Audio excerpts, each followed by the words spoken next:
Hey there, friendlies.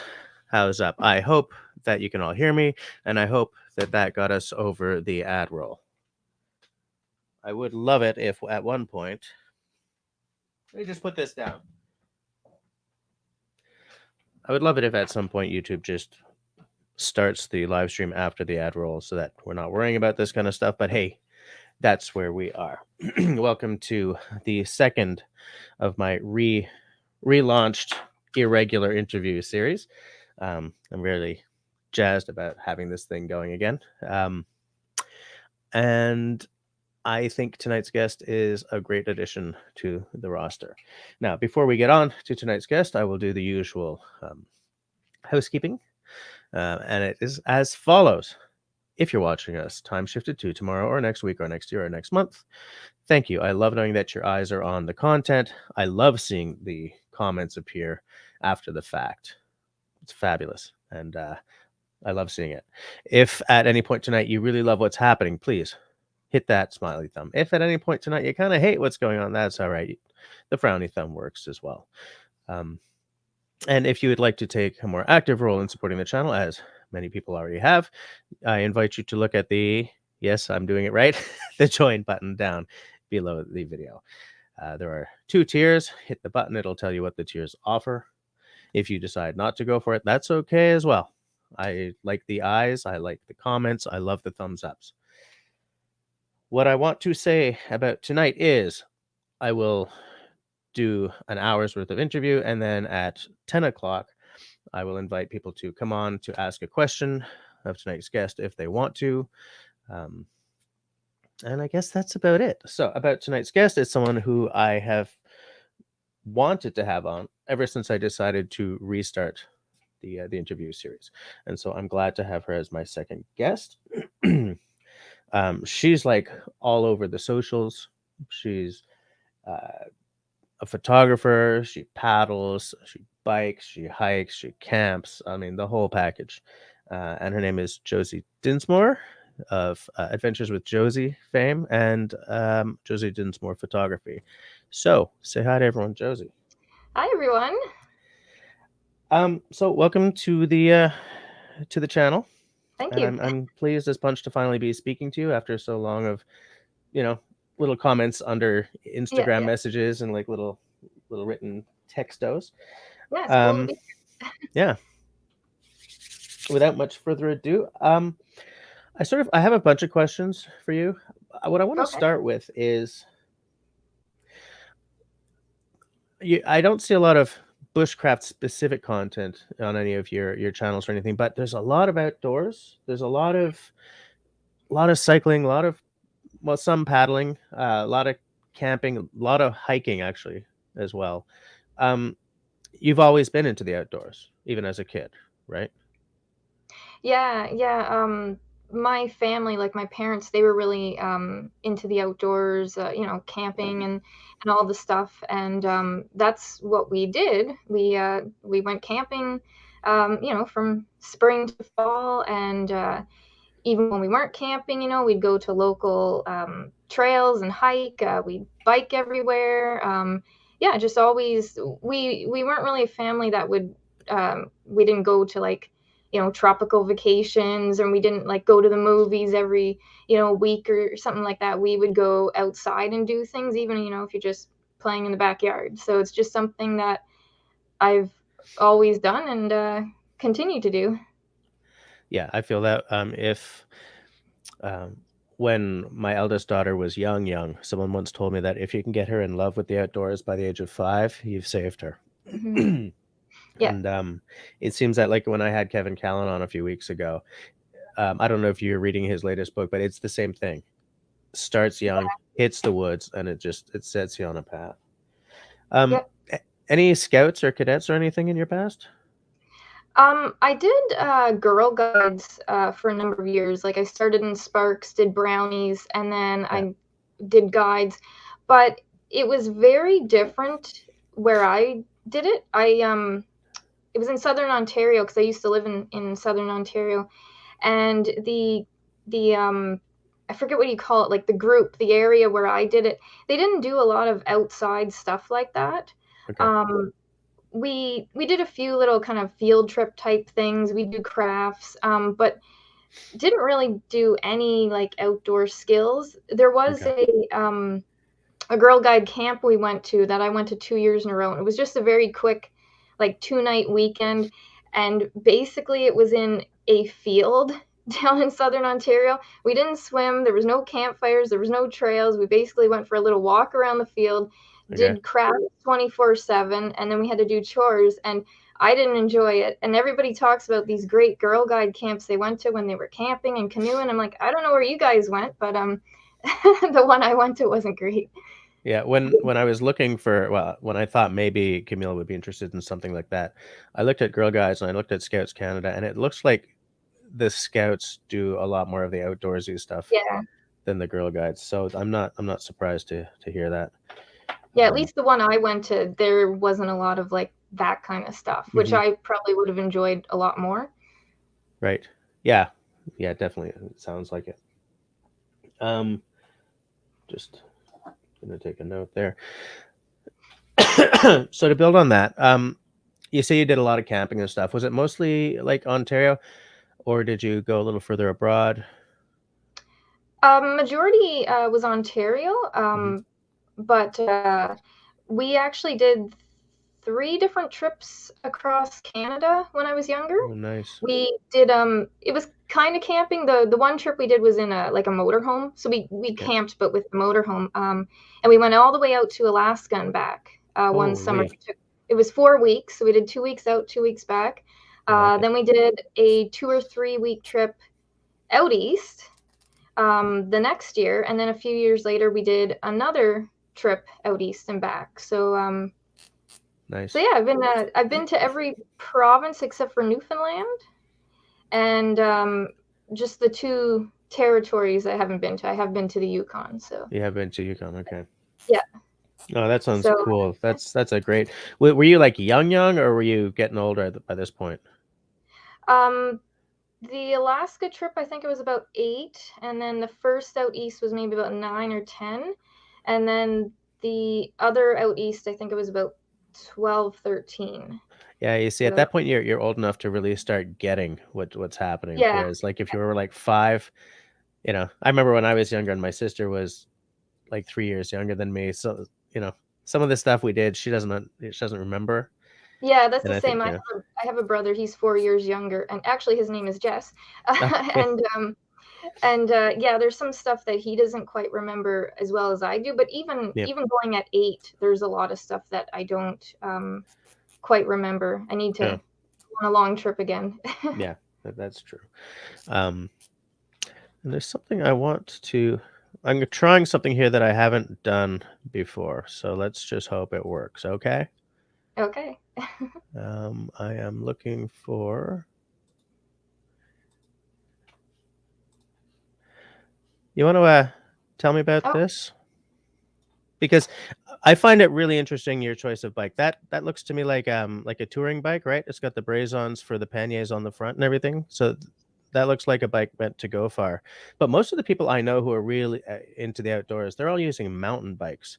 So when I saw that bike, I was like, "Huh, that's interesting." Um, yeah, so, that's actually a gravel bike.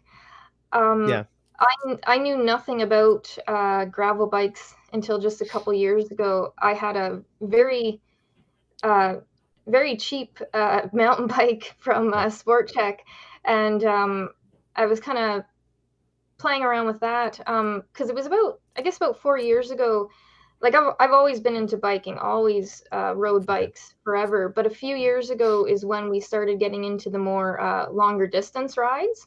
yeah, Um, and so after we started to get into that, I was finding it was really awful riding a mountain bike, you know, 40, 50, 60 kilometers, hmm, um, on, gravel and paved roads. So, a friend of mine who actually he was a former professional cyclist, he suggested looking into gravel bikes because they're a little bit kind of good for everything. They're really good on pavement and gravel, and they can handle some of the rougher terrain as well.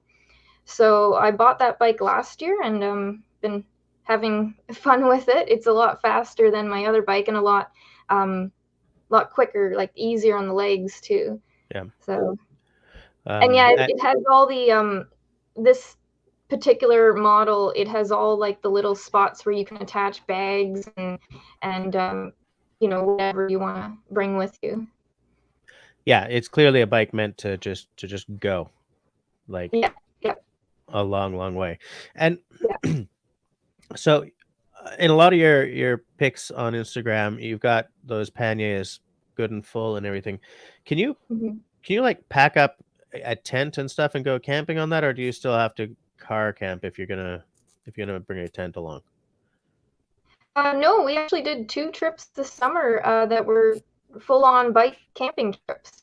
Nice. And we brought the sleeping bags, the food, the tent, everything. I couldn't fit, like, the tent in those bags because those ones are a little bit smaller. But I had the tent kind of rolled up in some dry bags on top of the rack at Okay. the back. But yeah, no, we did our first ever bike trips this summer, so that was pretty cool. Ah, I love it. Nice. How much does that bike weigh? Do you know? Oh, I have no idea. It is fairly lightweight. The frame is aluminum, Hmm. and the forks at the front are carbon. Oh wow. Okay. So it's not like a super expensive bike, but it's a little step up than your um, steel Well, any type. weight makes a big difference if you're heading uphill, and especially if you got all Oh those yeah, panniers yep, full, right? So yeah. yeah, Yeah, and it looks like the crank, the sprockets. I don't know what this thing is called in English. The thing yeah, that the pedals are attached to, the crank, right? It looks like yeah, it's a little smaller, like it's between like the big road race and the tiny mountain bike size. yeah. So this one, I'm still bad at knowing the technical words for bike parts. I ride it, but I don't know all the stuff. But yeah. So it actually has the two chain gear But is it? things. Yeah, My old bike had three. This has two. So just I guess that makes it better for particular reasons. And then of course there's some that only have one. right, single Um, speeds and stuff like that. Yeah. yeah, Uh, well, yeah, that's interesting. I always thought one day I'm gonna have Josie on and I'm gonna ask about that bike. It's, yeah, and like a lot of people who there are other people who show up in your Instagram that ride this same kind of bike, right? So is there hmm like a community you're part of, or Um, not really. Where I live in particular, it's just a small town in northern Ontario. There's really no one who does what we do. It's okay, me and my mom who kind of do the biking together. okay, And there is a little bit of a community kind of over in the North Bay direction, which is about 45 minutes an hour from the town of Mattawa where I am. right, And so there's a bit of a community there, and then kind of further down into towards the Muskoka area. But um, yeah, we're kind of the only ones really doing that right in here. your little town? And but I have met a lot of people online, and have got to talk to people and get different advice. Yeah, online's beautiful for that, right? Yeah. What's your longest trip? So the longest one we did was 4 days. That was our first multi-day trip this summer, and we did 3 riding days, and we had a little rest day in between. Um, and our longest 1 day ride was actually during that trip on the last day, and it was 123 kilometers with fully loaded bike. So that was quite interesting. Wow, I'm Yeah, like 12 kinds of impressed by that. that's that's nuts. Uh, yeah. what I like about what you're saying there is, when I was young, um, OG viewers of my channel will know that I used to do carpentry as a summer job. I did it 5 years in a row out in British Columbia. Um, and I will tell you, I grew to love falling into bed physically exhausted at the end of a day. It's like I have earned this sleep, and it was just a beautiful feeling to just crash. And I'm just imagining after that long a ride how crawling into bed or into your sleeping bag must have felt.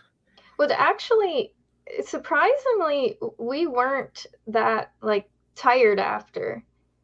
We actually felt pretty good, like because we did the 3 days. The one day was 66 kilometers. The second day was only about 55, I think.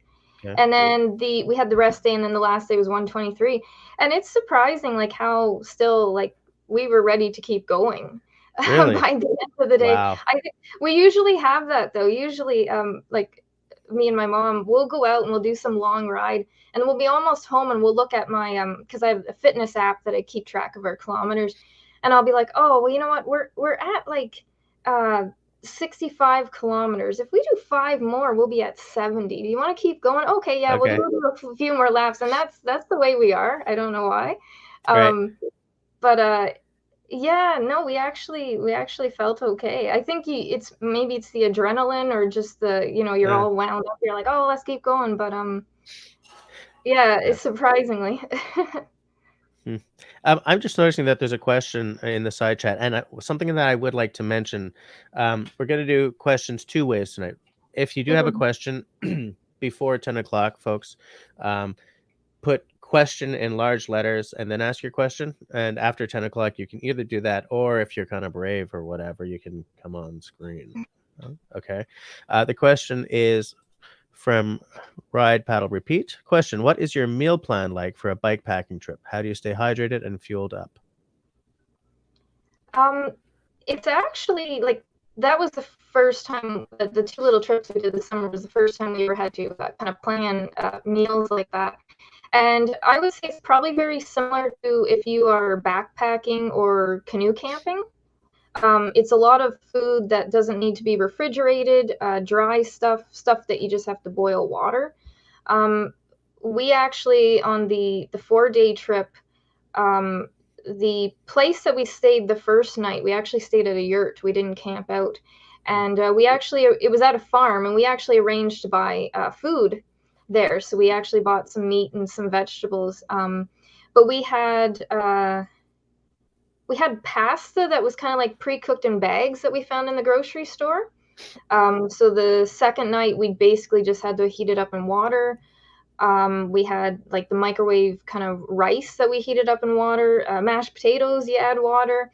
And then we had dehydrated chicken. And along part of the route, we were kind of lucky that on the second and fourth day, we passed a chip stand around the lunch hour.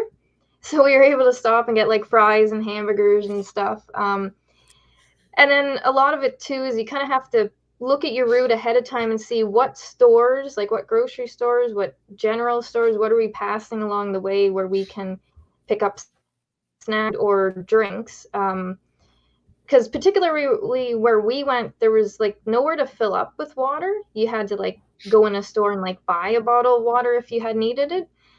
Um, but we were pretty lucky. Our days were short enough. We were able to have enough where we started off and then ended.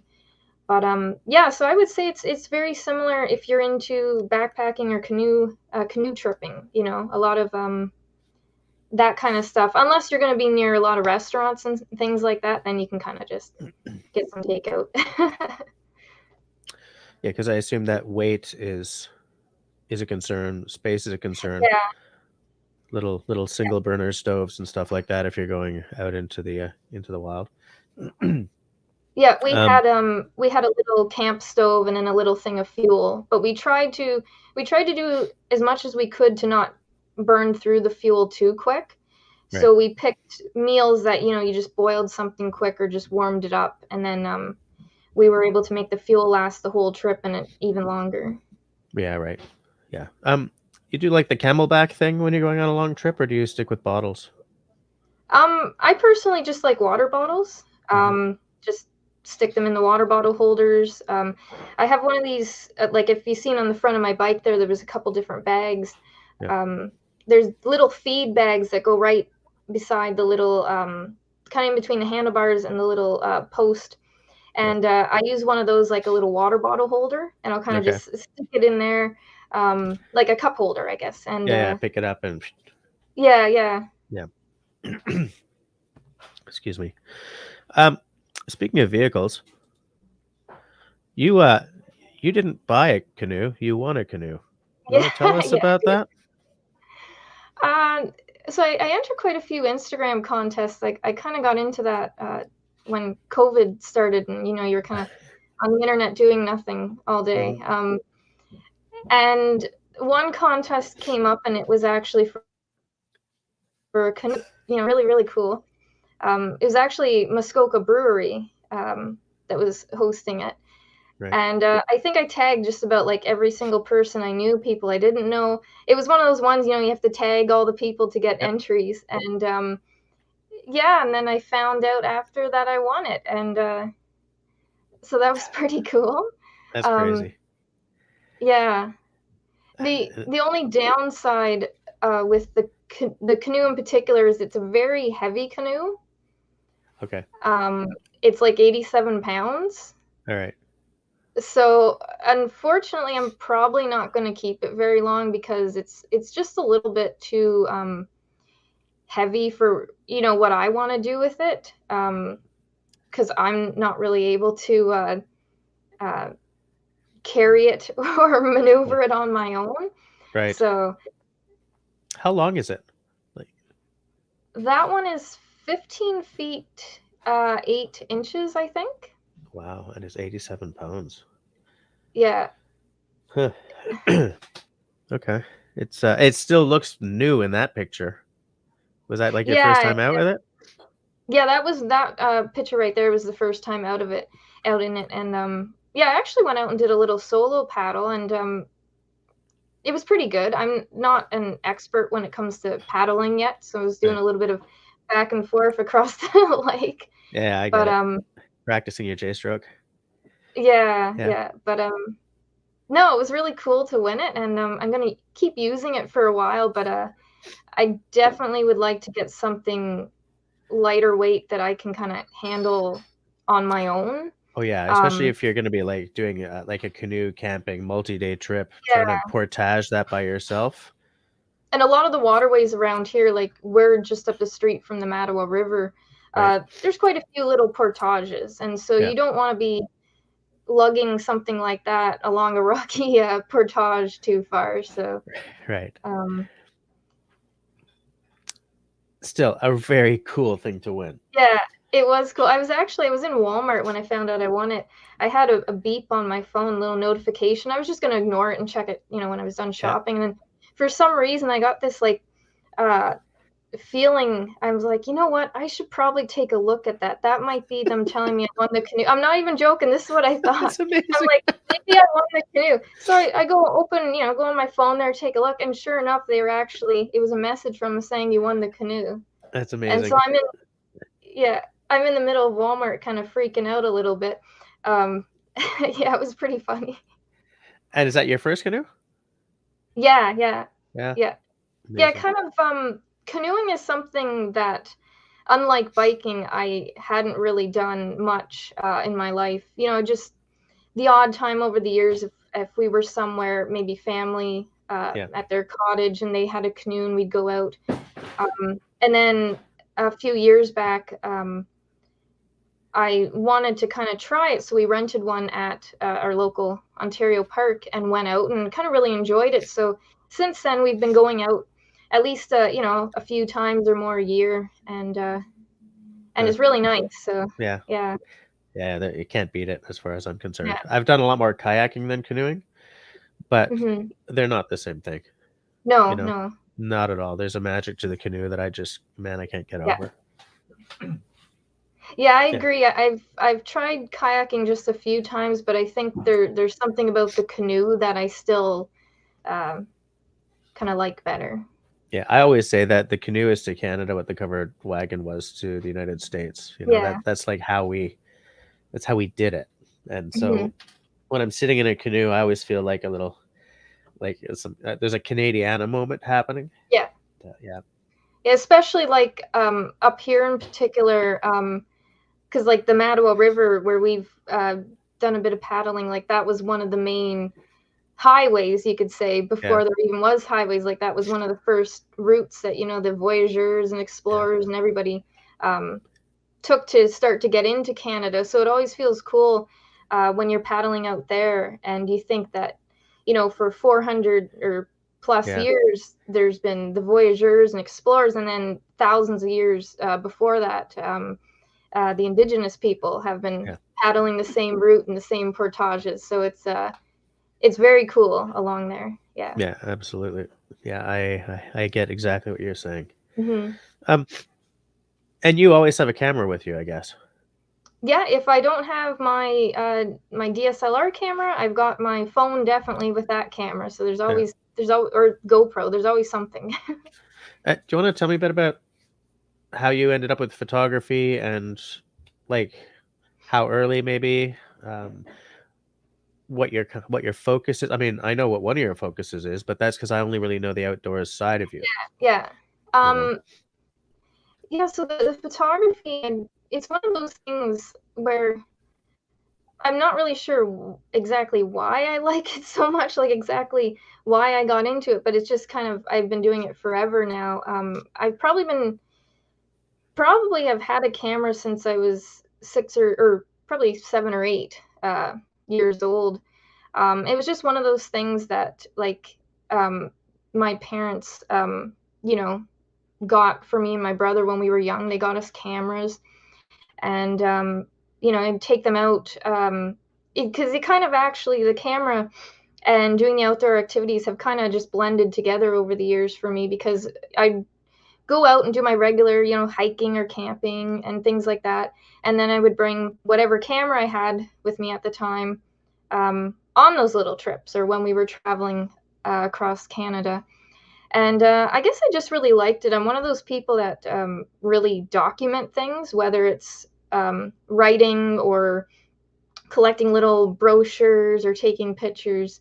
Um, I would take pictures of the tour things, the main things, but then a lot of the in between things. And it kind of just progressed over the years. There's a few different points that I can point out where I know it progressed a lot quicker. One was when I got my first digital camera. I think I was about 13 or 14. And it was just, one of the little point and shoots. And so as soon as you get a digital camera, you can take as many pictures as you want. And then you can really start to experiment more. Whereas with the film, you didn't want to take many pictures because you had to pay for every single picture. Um, Oh man, do I ever know exactly what you're talking about yeah. right now? So yeah, as soon as you get the digital camera, you can just go crazy and you can take like 20 pictures of one tree. Um, and so that really made a difference that I got into it even more. And then Facebook actually it was a big turning point for me when I started using Facebook. And I started posting, pictures just on my personal page. And people I was friends with, they're like, "Oh, those pictures are really nice. Those look great." And I'm like, "Oh wow, people like that was the first time like more people were able to see my pictures and people liked them. I'm like, "Oh, that's cool." And maybe I do take good pictures. Maybe I should, keep taking pictures. And then I got the DSLR camera, which is one of these ones here with the lens. And that made another difference with what I could do. I could do a lot more than the point and shoot. Um, and then eventually, I actually started a public Facebook page for my photography, the Josie Dinsmore photography, and then that kind of opened it up that anyone could see my pictures. And then I started to get different opportunities. I started selling products, and so yeah, it's progressed and progressed, and all along, definitely, my photography has been really connected with landscape and nature type photography because it always comes with me. But there's a few other things that I do too with photography. So And do you do like any weddings and stuff like that, or are you sort of trying to focus on different um, areas?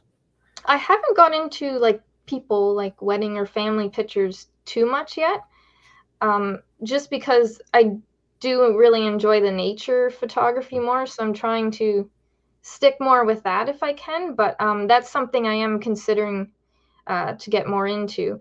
But one thing that is kind of new that I really enjoy actually is I've done some photography for Ontario parks over the past 2 years. Um, so it's kind of like nature photography, but it's people out in nature doing things. so I was hired to do a couple photo shoots for them at parks, people camping, walking along a trail, canoeing. Um, so it was kind of like, people type photography, but kind of more in an outdoor, more natural setting. And I really enjoy that so far. It's been nice to be able uh, to have the opportunity to do that. I'm laughing because you just answered a question I was about to ask you, so I just Oh, okay. scratching it up. In fact, one of your photos is on the banner on the front page of a park right now, isn't it?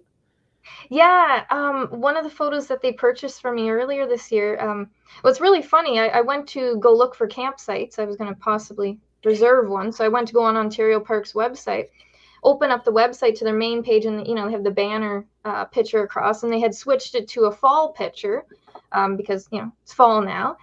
And I'm like, oh, that picture looks familiar. And then I realized it was one of mine, and I'm like, oh wow, that is really cool.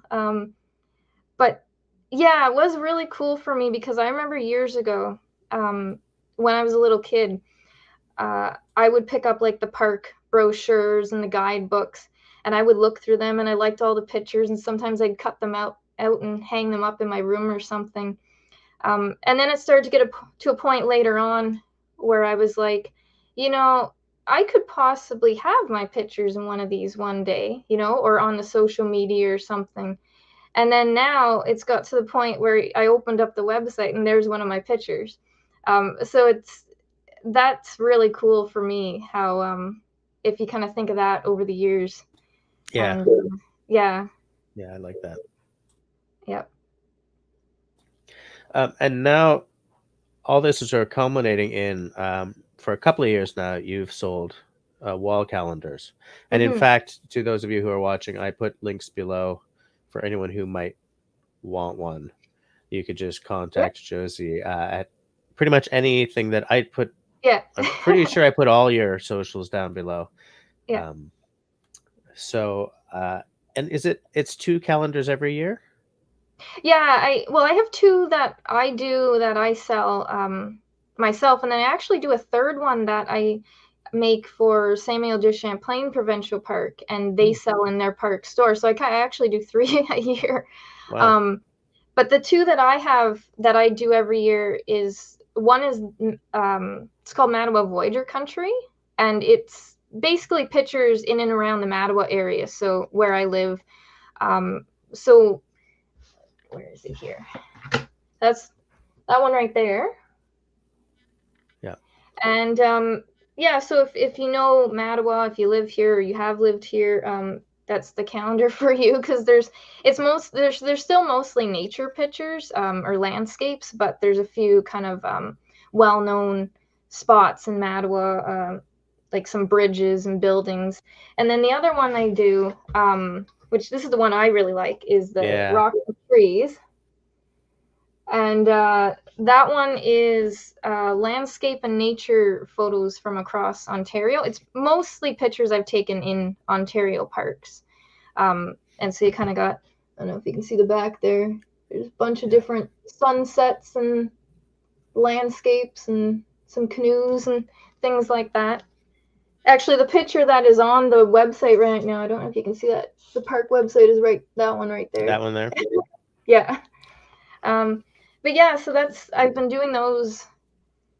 I don't know. This might be my fifth year, I think, that I've been selling calendars. So yeah, that's Yeah. been a whole other adventure, kind of creating and selling the calendars. And you'll ship pretty much anywhere for provided they pay for the shipping, right? Yeah, yeah. There's a flat rate for across Canada, and then I even have like a shipping rate for into the States as well. So yeah, and anyone you can contact me on any social media. It doesn't matter, and I have more pictures of the calendars if you go on to my different social medias too, if you want to take a closer look. Yeah. I do believe I will say in public that I'm going to buy one this year because Okay. I wanted to buy one last year, but I'm just so used to going onto a site and clicking buy Yeah. that like whenever I have to email someone, I'm like, what? But I Yeah. will do it. I will do I it know this year. I have to get something set up so it's easier online, but Yeah. Yeah, that's just the way I've been doing it for now. Yeah. And where's the furthest you shipped one? Uh oh, I forget. There was a guy who ordered a couple to send to family members. I don't know if it was Poland. Those ones cost a bit more to ship over there. I I'm can pretty well sure it imagine. was I'm pretty sure it was Poland or a country right near there. Yeah, Okay. so that was That's pretty cool. cool. Yeah. Um, so as you said, I mean, we're in fall now. Um, Mhm. once we get to the cold part of the year, opportunities for biking kind of dry up. Yeah. What are your plans for the winter? Because I imagine that winter, I'm just going to stay inside is not part of Josie Dinsmore's philosophy. No, well, I don't get out quite as much in the winter, but no, I still do get out. Basically, my winter activities is hiking still, winter hiking, um, and cross country skiing is a big one that we do. So that's pretty much the main two. I'd like to get into winter fat biking, but I have to get a fat bike. You know what's funny about that? About what you just said there? Boom.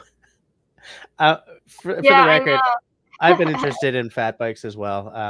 Yeah, Yeah, mortgage and children mean that there isn't as much yeah. money to throw around as there used to be. But Oh, whenever I see a couple of people fooping by on one of those in the middle of winter, I'm like, I want to get on one of those.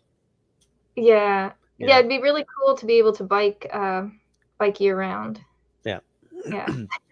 yeah. Here in Montreal, there are people who like, in a commuting sense, bike Yeah. year round. Like they have their really expensive bikes for the summer, and then they've got these old Mhm. beaters for the winter because Montreal salts all Yeah. winter. So, like, there are no very old cars on the streets. There are no very old bikes on the streets Yeah. because everything gets eaten away. Um, but like out in the woods, it's a whole different story because nobody's plowing Mm. that. Right. Yeah. Yeah. Yeah. So no winter camping or anything. No, haven't really got into that yet. We have been talking about maybe trying Ontario Parks has like their yurts and their little camp cabins. They're kind of like a rustic kind of cabin. So we were kind of talking about maybe trying something like that this year for fun.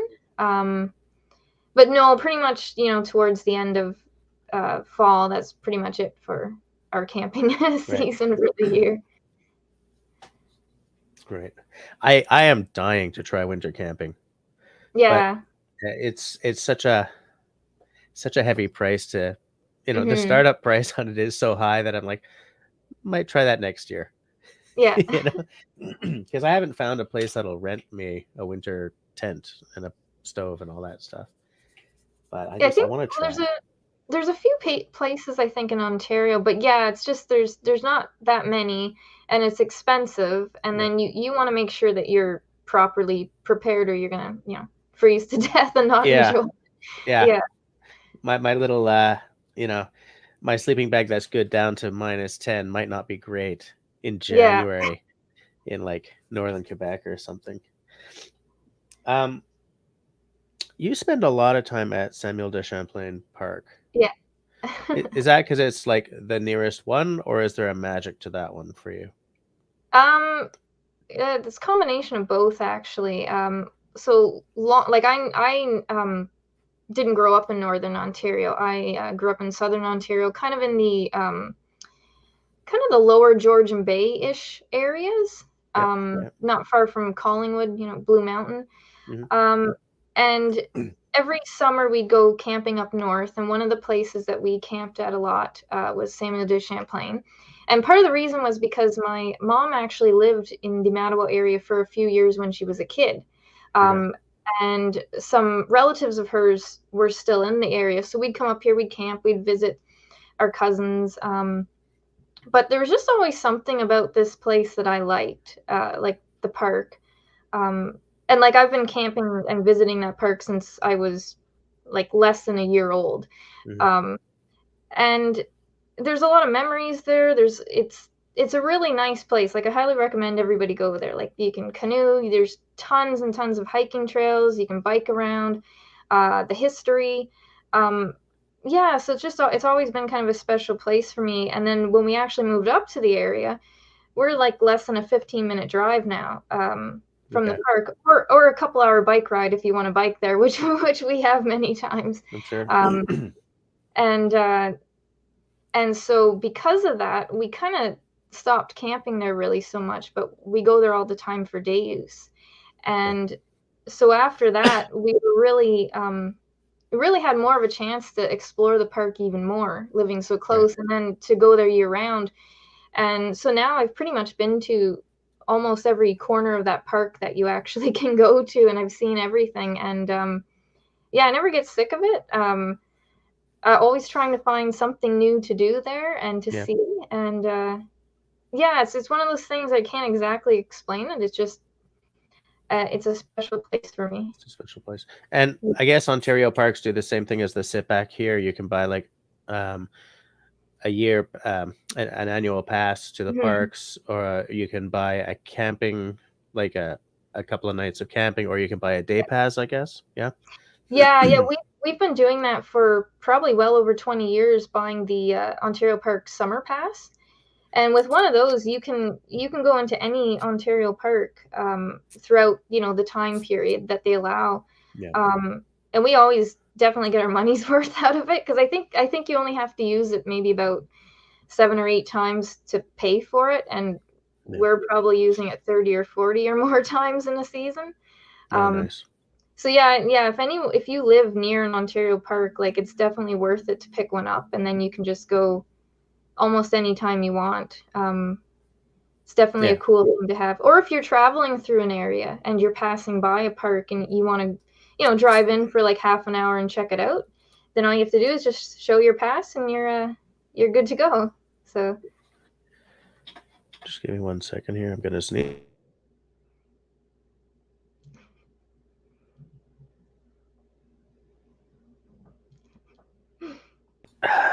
It's a professional show here, people. yeah.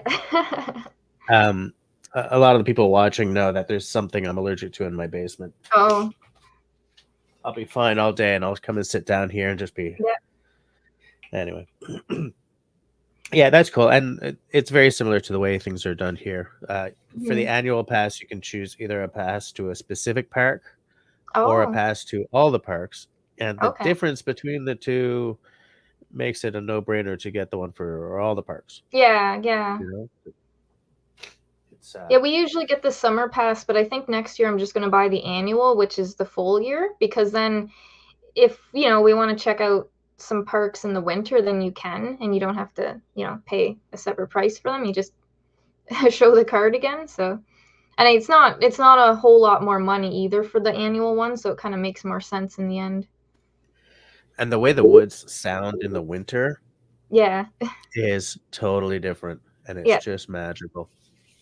But It's, actually, Samuel de Champlain isn't open in the winter. It's just just the spring to fall. But in the wintertime, they allow people just to drive in and, kind of just use at your own risk. okay, Um, so that's kind of basically what we do, and we'll go in there hiking or skiing. The last few years, though, they have made a multi-use trail that people can ski or snowshoe or walk on, and they don't charge any money for it yet. It's still, just go in and use at your own risk. So that's been really cool. So we really take advantage of that. and when you're doing your winter hiking, are you snowshoeing it or just big boots? No, just boots. I don't have snowshoes yet, just the skis. So Okay. yeah, it's just boots or skis. For me, I didn't used to love winter at all, but two things changed that. One was having children, and the other was discovering really late in life the magic of the snowshoe. Yeah, Changed everything for me. I've only done snowshoeing a couple times, and it was neat. Yeah, I have it. It's one of those things where you have like a long list of stuff you want to buy, and it's never got to the Yeah, top of the list. get it, get it completely. Yeah, the fat bike will probably be higher up that list than the snowshoes. Yeah, fair enough. It'll be higher up in price too. Actually, I don't Well, even know what they cost. I have no idea what they cost. um, probably for a good one, probably over $1,000. Yeah. I would assume. Um, I haven't really looked into it too much. But I think I'll rent one first and try it out before I would decide to buy one. Because if you did rent it and you found out you didn't like fat biking, then at least, you haven't Yeah, bought a whole new bike. it's an expensive mistake otherwise. Yeah, Yeah. yeah. Oh, yeah, I get that completely. Um, I just lost my question. Oh, rats. Um, yeah, it's gone. It was going to be off of what you said about fat biking. Everyone watching has seen this happen to me before, so we're not embarrassed. We're just going to move right on. Um, uh, so you're up sort of in northern Ontario. Are you up like in the Boreal, or are you still sort of closer to mixed broadleaf and all that stuff? Yeah, closer to there. Like where I am in Mattawa, it's kind of just, I guess people would probably consider it more of just on the edge of Northern Ontario. Okay, If you're any lower, you're not really in Northern Ontario. It's kind of, I think they kind of classify it as the Mattawa River, and then across to the French River, the that kind French, of yeah. line is kind of Okay, like northern above there. So we're like right on the edge. okay, But yeah, we're the easiest way to explain it is we're just north of Algonquin Park. okay. So if you know where Algonquin Park is in Ontario, just above there. And yeah, because we're within a half-hour-ish drive to like two or three different access points to Algonquin, so that's how close we are. Or And or a you, bike ride away. I was gonna say, and you live in sort of prime paddling territory then, Yeah, right? I Because haven't I there's haven't got in Algonquin. there paddling yet. I really want to. Hmm, it's gonna be cool. Last year, um, I was interviewing. Actually, I did a bunch of interviews, but Chris Prowse, Oh yeah. I had Yeah. her on, and they had just done the meanest link in like record Mhm. time, Mhm. and I'm always impressed by people who go for it on that kind of Yeah. level. Um, it's just like, yeah, and we decided to just, and they, like, to me, Yeah. I don't ever go into the woods to test myself. I go into the woods Mhm. to get the heck away from the city, and Oh, you know, like I go to breathe the outside air and all that stuff. mhm. And so whenever I speak to people who do like an endurance thing, I'm always kind of impressed by that because it's so far outside of what I have ever done Mhm. in the outdoors. But I love the idea of doing a really long trip. I don't Yeah. necessarily love the idea of doing it as fast as possible, but I do love the idea of taking my time and just doing something really long. Well, that's kind of the way we do our biking. Like we're not going when we do these little either day trips or multi-day trips, we're not going a super fast speed like some people do on bikes. Like we're not going, 24 kilometers an hour. Yeah. And we really kind of just we're not out there for speed. It's more of just to accomplish it, like to go somewhere. And then we're always stopping, we're looking at things, I'm taking pictures. If we want to stop at some random spot on the side of the road and have a drink, we do. So it's kind of we really enjoy it. We kind of do it the same way we hike. We don't race, we don't try to rush through it. It's just, you go out there and you do it, and as long as you get to the end of it, um, it doesn't matter how long it took, as long as you're home before dark or a little Yeah. bit after. But yeah. But yeah, it is cool though what like I would like to try some of those things too, some of the speed type things that people are doing, because that's neat to be able to say you've accomplished some of those things. Mm. Would be pretty cool. Yeah, I think I have a brother and a sister who are both well, they're both military, so they've got a real gung ho attitude about everything, and I don't. I don't bike with those two because they get on their bikes and it's like, oh yeah, they're Yeah, just yeah, gone. Like, oh, so yeah. I know but there's like, a lot of people that do that, and that's fine. Like, everybody does their own thing, but I do like to go, more reasonable speed that you can actually look around and see the sights and hear the birds and stuff like that. I used to mountain bike with a couple of guys, and two of us drove the other two crazy because we could be, you know, bouncing down the mountainside, and if we see like wild raspberries, we stop and Yeah, we yeah, ate the damn wild raspberries. And the other guys are like, "What are you?" We're like, "We're enjoying the moment. Is there yeah, a problem here?" yeah. No, it sounds actually, I think it was last year we did that. We found wild strawberries along the side of some country road, and we're just stopped in the middle of nowhere picking Yeah. strawberries. Yeah. And do you do any foraging at all aside from stuff like that? Do you know edible plants and stuff? I know a few. Kind of just more of the basic stuff. I know, like, my mom, she was into that quite a bit years ago. Some of the properties that they had that were more out in the country. But yeah, we used to do, like, when we lived in the right spot, we used to get like wild leeks, Oh, nice. different berries, mushrooms, things like that. I'm not quite as knowledgeable about it myself, but my mom um, knew quite a bit, and we'd go out there and pick a few different things. Anyways, nothing, nothing too extreme, but I'd Yeah, like to learn a lot more though, because it's pretty cool. Like what you can go out in the bush and find, and yeah, especially some of the health benefits of them, and things like that. yeah. But you're not gonna go picking mushrooms. No, Right? no, no. Yeah, I agree. I fear the mushroom. Like there's a lot Yeah, of stuff I'll try, but I'm not going near the mushrooms. No, not no. unless I've taken a course. Well, Absolutely. even some of the berries are a little iffy. Yeah, Um, baneberry. yeah. Don't eat the baneberries. Yeah. One thing we actually might do this fall if we get the chance is there's a wild cranberry bog kind of in the North Bay area, Really? and we've been hearing about different people going and picking them, so might give that a try if we get a chance to go over there someday. Yeah, that sounds great.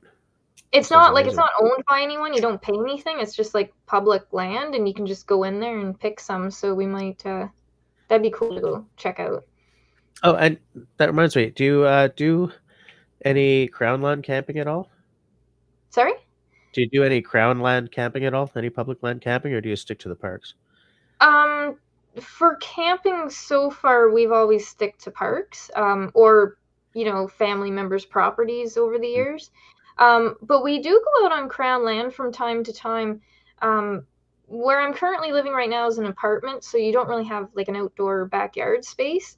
So sometimes we'll go out and spend an afternoon out on, because like we're surrounded by Crown land here. We have Crown land just less than a kilometer up the road. Basically, that's how much there is here. But we'll take a drive out in the bush into some crown land, in a place where they've logged years ago, and they have like kind of those open areas, and we'll hang out and have a campfire and check out some of the marshes and things like that. And so we do spend time out there. Just not no overnight trips yet. right. Like, I'll tell you something. From Montreal, you're a good 3 or 4 hour drive from any crown land. Oh yeah, Any. Oh yeah. yeah, It's yeah. It's tons of it around here. Like, um, we're surrounded by crown land, a few different provincial parks, and then the Ottawa River and Quebec. right. We can see Quebec from where we live. So yeah, It's funny of thinking of it, thinking of you living in an apartment because everything I've seen from you is like out in the woods or on a yeah. lake or something. So the idea of you living trapped in an apartment is so weird I for me. know. Well, well, long story, but basically, we were living in a house, and then something happened, and we had to move quick, and ended up in a place temporarily, and trying to find a house again, so you have like a yard, because we were really into like gardening and things like that before. So, but it's so difficult to find houses and things like that Yeah. around here. But no, I don't spend a lot of time in town actually. If I'm going out and doing something, it's usually um, out at Samuel de Champlain, or I'm biking way down some country road somewhere. So Okay. um, I don't. The odd time I'll go for a little walk in town or bike ride, but not too much. How big is Mattawa, by the way? I think it's around 2,500 people Wow. um, Small, right small. now. Okay. Um, it's a fairly small town. It's there's not a lot of options for work, and you pretty much have to drive to the city to get certain things. But what I like about it is more of the area it's surrounded Right. by. Yeah. Okay. Okay. I see that we're about to be 10 o'clock. So one thing that I do for this restarted interview series is I have what's called the Raindance Questionnaire. That's my take on, the Proust Questionnaire, that if any of you guys have watched Inside the Actors Studio, you'll know about it. On the CBC, I think it's Writers and Company. She always ends with her version of a Proust Questionnaire. And then after this, we can invite people to come on and ask questions or tell an anecdote. So I'll ask you 10 questions. I Okay. have a bonus just in case something trips you up, and just first thing that pops into your head when I ask you the question. Okay? So just short answers. Yeah, yeah. Short answers. Okay. You don't have to. If you do want to expound on something, that's fine as well. Okay. We're very low stress here. Okay. Uh, One. Do you have a favorite season? Summer. Two. In the woods. Do you have a music player, or is it all about the sounds of nature? The sounds of nature. Do you have a favorite tree? Eastern white pine. Good choice. Do you have a favorite bird? I don't know. There's quite a few. The loon is way up there, though. Yeah. Yeah. Canoe or kayak? Canoe. Favorite outdoor or photography personality? Oh, I don't know. Um, uh, I don't know. There's quite a few. Kevin Callan would be one of them for outdoor personality. I'll just He's a personality, all right. yeah, Favorite, totally. here's one I've sort of adjusted a bit. It's usually favorite outdoors tool, but favorite outdoors implement or object. um, oh, does camera count? Yes. Uh, Or I guess maybe like a bag or backpack. I always have so many different bags that I use for different things. I don't know. uh, this is gonna be obvious, but what's your favorite national or provincial park? Samuel de Champlain. Yeah. Uh, Instagram or TikTok? Um, Probably overall, I would say Instagram because you can kind of do everything on there, Right. and I have more And followers. right. And what's the stupidest thing you've ever done in the outdoors? Oh boy.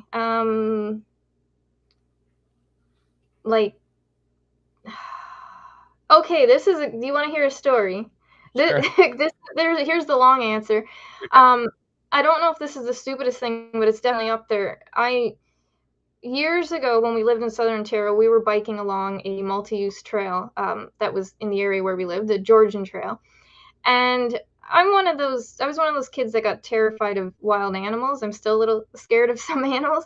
And we're biking along, the whole family, and I seen a porcupine on the side of the trail. And it was right there at the side of the trail. So instead of just continuing to bike along, I got scared, for some reason, jumped off the bike and started running.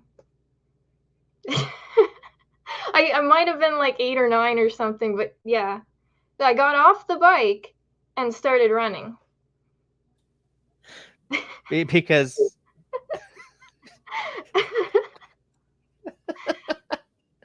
fair enough. Fair So enough. yeah.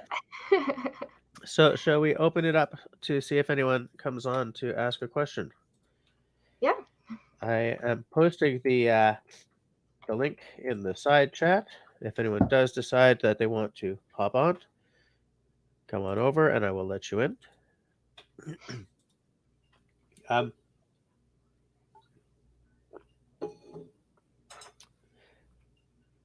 Do you like I have some memories of camping with my parents, Mhm. and I've talked about this in in previous episodes that a lot of my camping memories are all tied up in stuff that is really freaking toxic, like Coleman stoves, the smell of the gas, Oh. those lanterns that hiss, Mhm. right? Like a lot of and those things that you burn to get the mosquitoes Oh, away. citronella? Those Yeah, and citronella like things? Yeah. musk oil, and stuff like that. Yeah, yeah. And so it's like I don't want my kids surrounded by all this toxic stuff, but I have Mhm. such warm memories associated with these like chemical stinks. Yeah. It's funny, eh? It Tim Kiki asked a question for you. What camera do you use? um, it's an old camera now, it's actually I've had it for 10.5 years, I really wanna I really wanna buy a new one. I have the I don't know if you can see that there. This is the Canon Rebel T3i. It's kind of, I don't think it's quite a pro, camera, it's kind of more of an entry-ish level DSLR. And I mostly use it's the 18 to 200 lens, so it's got quite a you can see how long that is. It's got quite a wide range. You can get closer shots and farther, you know, wider shots. So I like that because I don't really bring other lenses with me. Oh, do you got that one too? I can't hear you. I was muted so you wouldn't hear me sneezing. This Oh, was actually a T4i, oh, okay, but the yeah, the one that I'm talking to you on is an 80D, okay, yeah.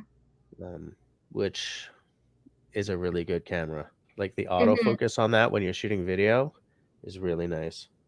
Yeah, I don't even know if this one has autofocus for video. I haven't done a lot of video on this, but yeah, so this is what I have been using for I guess since 2012. And it does the job, but I really do want to upgrade to a newer model, possibly one of the mirrorless ones. Mm, So hopefully in the next year or two I can do that. Of course, you have to buy the camera, buy the lenses, buy the batteries, everything new, and that's, yeah, a chunk of money, so it's an investment, yeah, it really um is. but yeah, and then too, actually, what I shoot a lot with, which is probably surprising to some people, is my phone. I generally use Samsung Galaxy phones, and it's probably surprising if I told people how many pictures I post are actually taken with the phone. And but sometimes you're out doing stuff and that's all you have on you. So Yeah. you work with it, and sometimes it actually gets better pictures in the camera. Uh, it's funny because I was watching a video by a foot. Oh, there's someone in their green room. I'm gonna bring him up. Oh, okay. Hi, Hey there. Darren from Ride Paddle Repeat. You two know Hey each guys. other, I think. Uh, yeah, we almost met once last year. He You was camping at almost Ships in the night. Yeah. yeah, okay. Yeah. One day, hopefully. yeah, Yeah, thanks. Cool conversation and really cool to see you on the show. And thanks, Jess, for hosting. So I guess comment about the fat biking oh, side of the equation, I guess, or fought maybe. Because I know for sure it could be prohibitive with the cost. You're right. It's definitely $1,000 or over to get into one.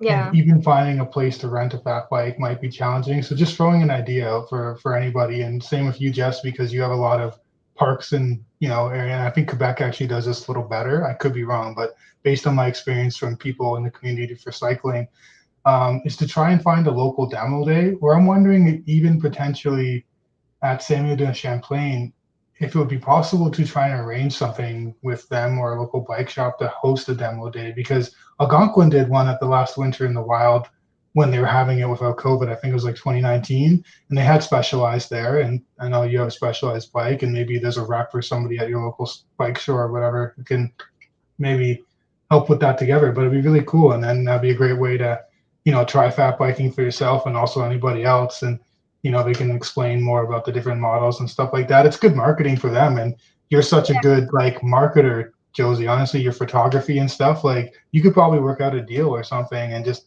have them come up, and maybe you'd like do a little article or one of those things for your social media. It could be a cool scenario. It's throwing out an idea, I guess. Basically, Well, I want everybody on a fat bike, so. yeah. Well, I know, I think there is some organizations that have done some demo days in North Bay. So that's just, an hour from here. But I don't know if they've done any since before COVID. Maybe they'll do some this winter. But yeah, actually at Samuel de Champlain, there's an outdoor educational facility called the Canadian Ecology Center, and they lease land in the park, and they operate year round. And they do different winter events and stuff. So that would be something that they could actually do there, because the multi-use winter trail actually starts right at the ecology center. So yeah, that might be something I could mention to them if they want to work with the people in North Bay and put something like that together. That would be cool. Yeah, really cool. Mm-hmm. Just want to note there are a couple of questions in the side chat. Well, this one's not actually a question. Country Boy Trapped in the City says, you're an inspirational young lady. It's awesome to see your love of Canada's beauty and your documentation of it.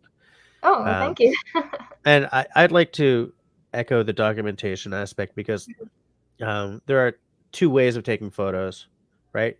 You're taking like a tourist shot, or you're documenting the area, and your photos always do have a sort of a documentary aspect, and that comes with not just sort of rainbow click, it comes with having a deeper understanding of what you're trying to do. So yeah, I really do that, and I've done that for a long time too. Like even before I had the public Facebook account, the Adventures with Josie, on my personal account, I'd go somewhere for the day, maybe go to some provincial park somewhere, and I would just take pictures of everything, and then I'd get back home and I'd post a bunch of different pictures of everything I saw, like the little flowers, and then like the big landscapes and sunsets, and then I'd write a little thing and post it on my personal Facebook page. So yeah, it's just, I guess, like I was saying earlier, I am one of those people that really document things, and I don't just go up to the tour spot and take the picture of the main thing. It's kind of everything in between I like to capture. Yeah. And there's another question. Oh, crumbs, everything just jumped. Yes, I found it. This is from Kevin Callan.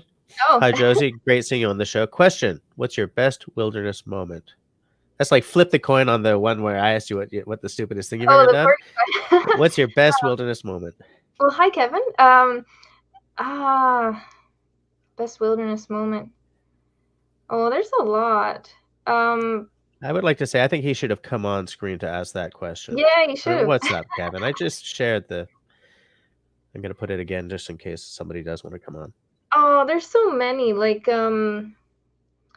one recent one that was very cool but also very scary was this past winter. My mom and I were cross-country skiing in Samuel de Champlain, and we're the only ones in there. My dad dropped us off at the gate. We skied in on our own. No one else was parked there. And we're coming around the one campground, like where they have the multi-use trail, and we're near the lake. And my mom looks out at the lake. She says, "Is that a deer out on the lake?" And so I looked over. I needed new glasses at the time, so I couldn't see that great in the distance. And then it was getting closer, and she says, "No, that's a wolf." And I'm like, "Oh, shoot, okay."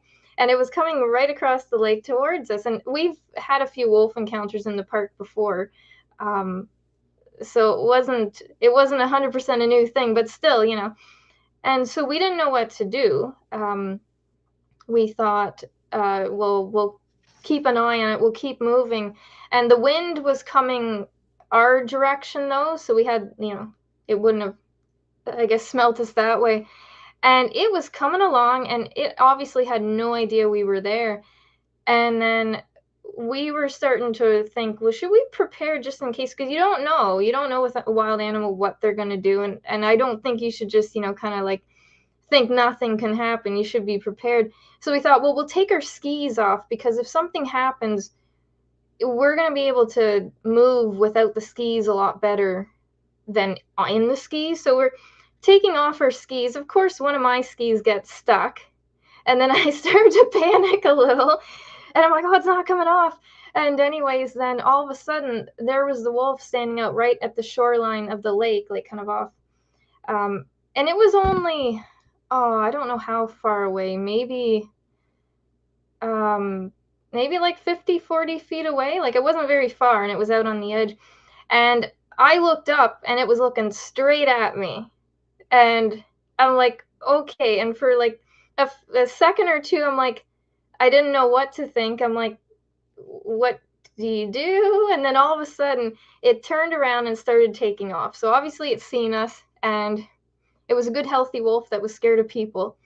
Started to go away, and anyways, then we banged our ski poles together, and as soon as I heard that noise, it took off. But anyways, it was really cool to be standing there not too far away, and you're literally looking right in the eyes of a wolf.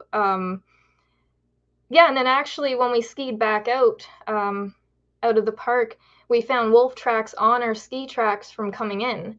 So it was either behind us or had been there just before we came back, which was kind of scary again, but it kind of cool. So that would be one of the most recent kind of cool outdoors moments.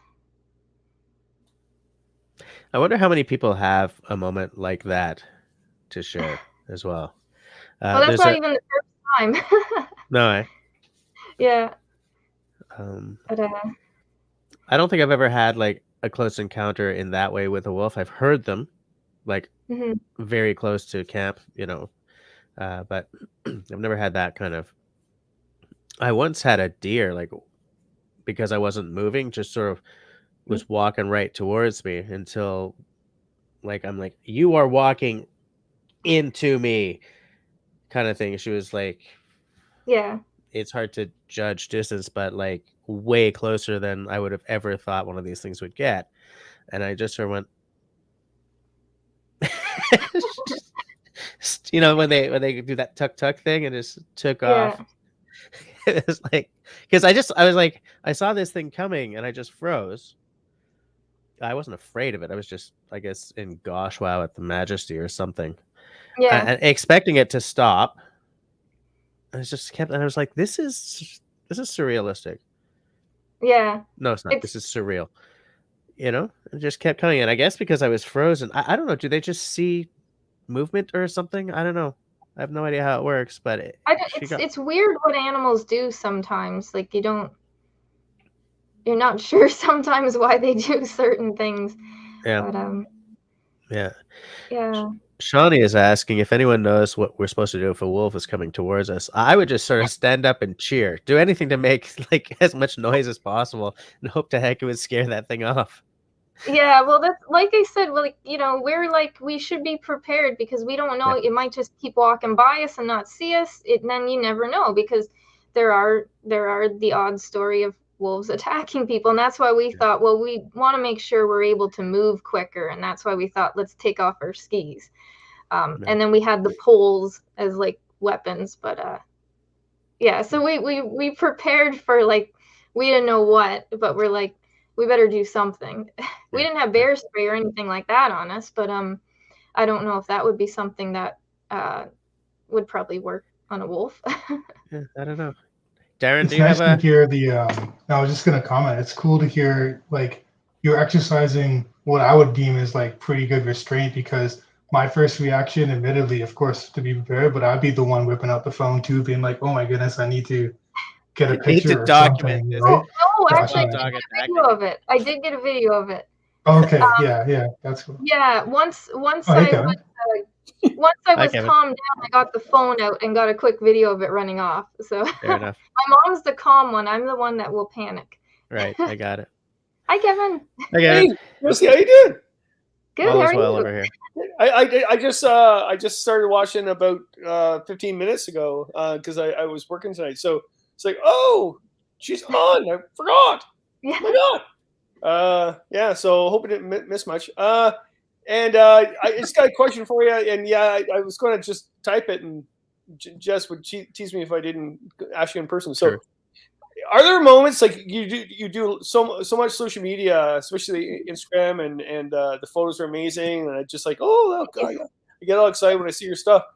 Are there moments where you just do it and you don't post it, or are there moments where you just question whether you should or not? There's quite a few things I actually don't post, and it's just because like I can't post everything. Like for example, last year I was going to Saint de Champlain. I wasn't working that much, and I was going there like 2 or 3 times a week, and I couldn't like post every single time I went there. But there are I don't know if I follow any rules as to what I do or don't post, but there is a lot I don't. I don't know. I usually try to I usually post stuff more so that has like more of a story to it. Like if I've just gone out for a short bike ride or a walk, I don't often post that. But like for example, I posted about doing a photo shoot canoeing this summer. I just posted that a few days ago, and there's kind of more of a story to it. There's more to show. And like Instagram, for example, you can post up to 10 pictures in one of those posts. So I usually will do up to 10 pictures, and I'll deliberately do 10 on Facebook and Instagram because I know I can do up to 10 on Instagram. And yeah, I don't know. I don't post everything though. And then there's some things too, if it's something I've just done with my family, a little outing, I might not share anything from that. But yeah.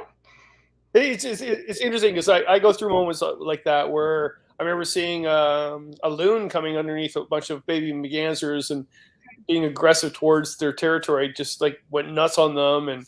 And I afterwards I watched the whole moment. I was like, wow, that was an incredible moment. Yeah. And I never got my camera. And I thought, oh, I should have got my camera. I'm thinking, well, why? Why would you always want to get your camera? So there's moments where I think I do exactly what you do. I want to create a storyline, but there's other moments I just want to swallow it all up and not really document. Yeah. Are you the same, Darren? Sorry? Darren down below. He's being awfully quiet.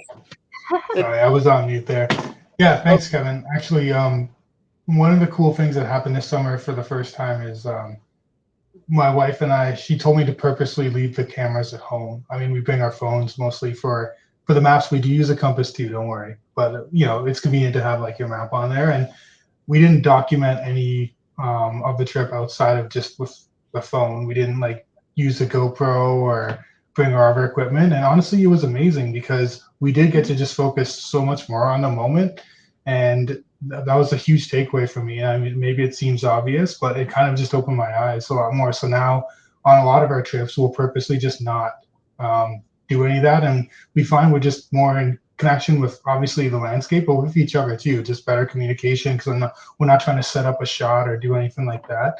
And I'm by no means an expert when it comes to the filming and stuff because there's a lot of other folks with really great content. But yeah, it's just nice sometimes to just leave it at home and be in tune with it. So I think that's a really cool point.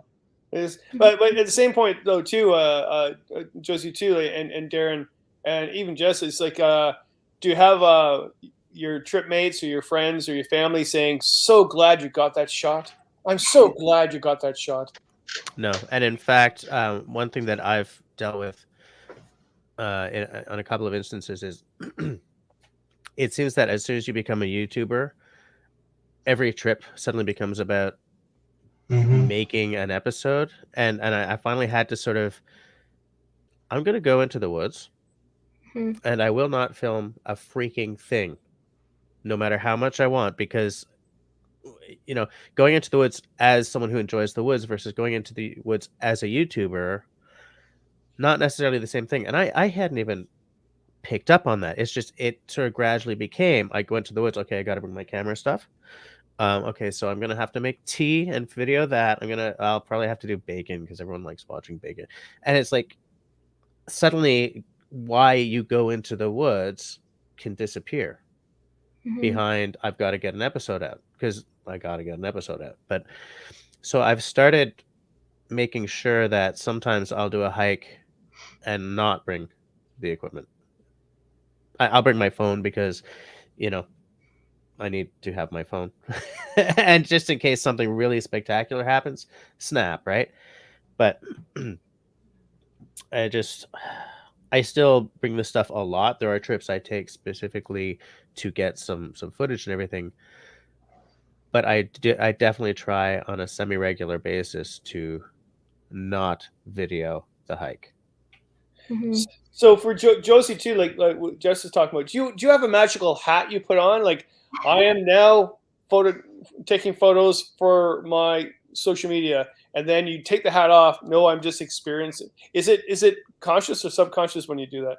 I think for me, actually, I don't think about the social media part of it all that much. It's mostly when I take pictures, it's for me is the first thing.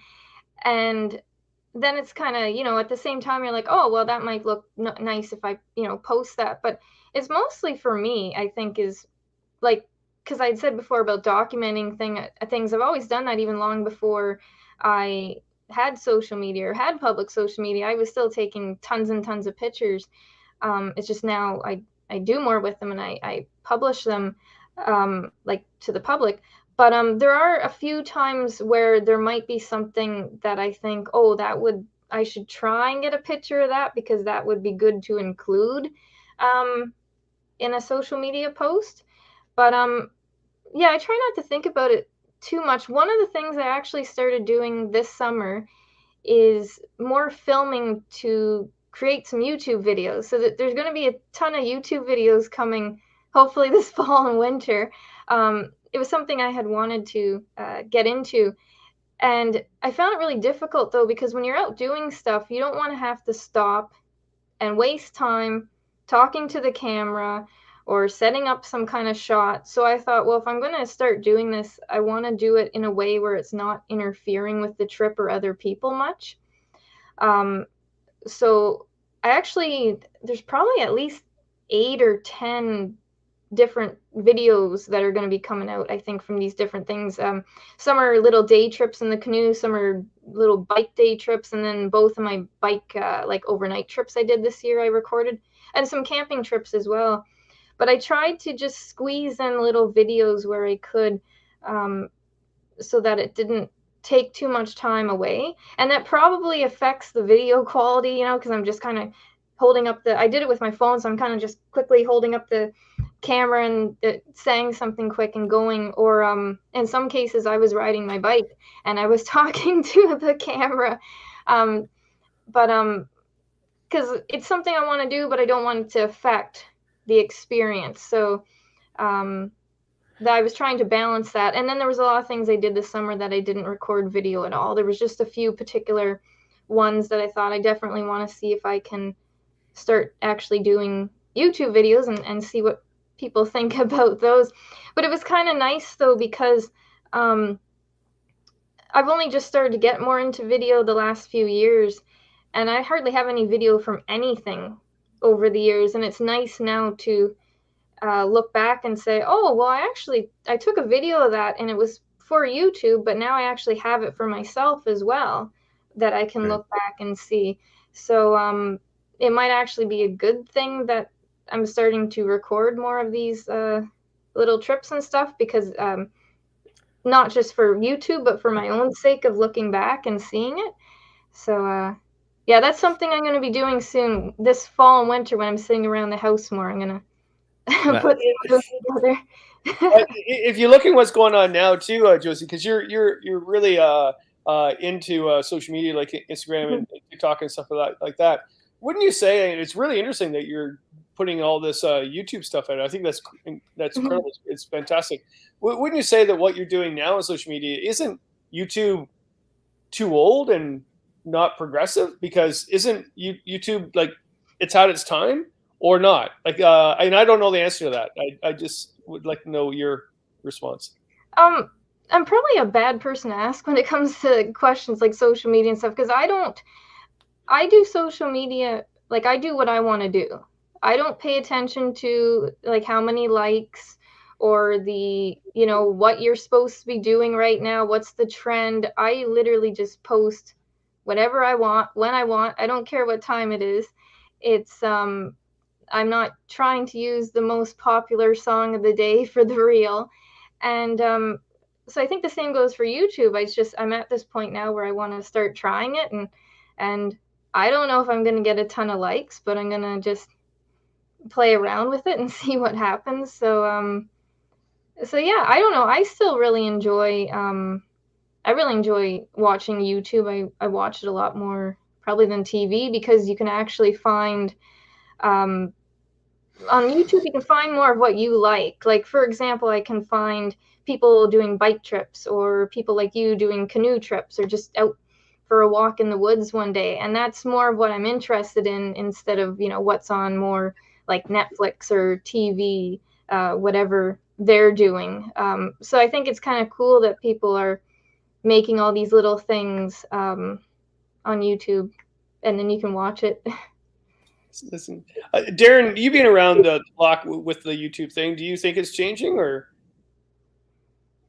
Thanks, Kevin. Yeah, I think I would borrow slightly a bit of Josie's response too, in that I'm not exactly, the biggest channel out there. But one thing I have been noticing, and actually I think, in your own medium, Kevin, you do this really well, is it's about the storytelling aspect, right? And what I've been finding with YouTube, the videos that I like to watch personally, not prescribing it, but I think it's really cool to help with the progression, I guess, of YouTube, is I'm seeing a lot more of these guys, and actually, like Jess, it's in the bushcrafting world too, where there's no talking. It's just literally, they have a shot and they're just doing their things, and it's just capturing the sounds. And so it's a show don't tell scenario, and they don't have to tell you anything, but it's amazing. They're just showing it to you. And I find that's really cool. And that's like a creative thing that they're doing in the YouTube space that I think adds to it. And in your own way, when I read your books, Kevin, like Once Around Algonquin, like the stories that you bring to life out of there, it's just like, it just really paints the picture. It's not just like, oh, I'm down in the Petawawa River, I saw a moose,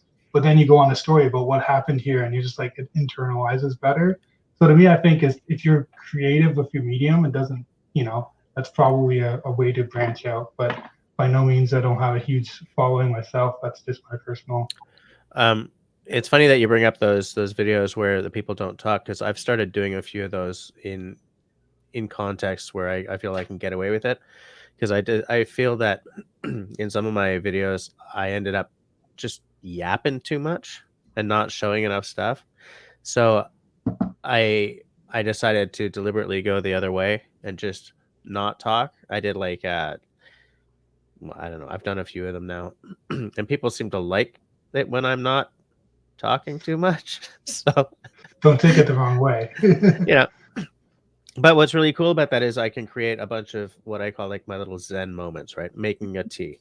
Start by chopping some wood, make a little fire, make a tea, enjoy the tea, fade to black. And these videos are easier to edit. Well, they're not easier to edit.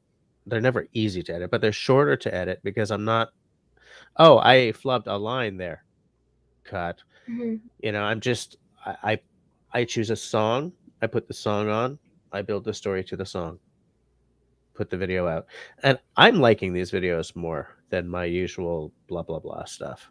Mm-hmm. There's a real magic to those videos where they're not talking so much. And I'm thinking the first guy I noticed who really did this and like really went hard into this was, I think his name was Primitive Technology or something, Primitive something, like where he's always like every episode he's there in like, I don't know, a loincloth or shorts or something, and he's making some like a mud oven or whatever, something that is from the history of, I don't know where he lives, somewhere in the tropics, and he never talks. He does the thing. The camera work is on the thing he's doing, so you can see everything he's doing. And there's no talking. And he in the about page, he says, listen, I don't talk because people are watching me build it. They're not listening to me build it. So what's the point of stopping to tell them what I'm doing when they can see what I'm doing, because it's all simple stuff.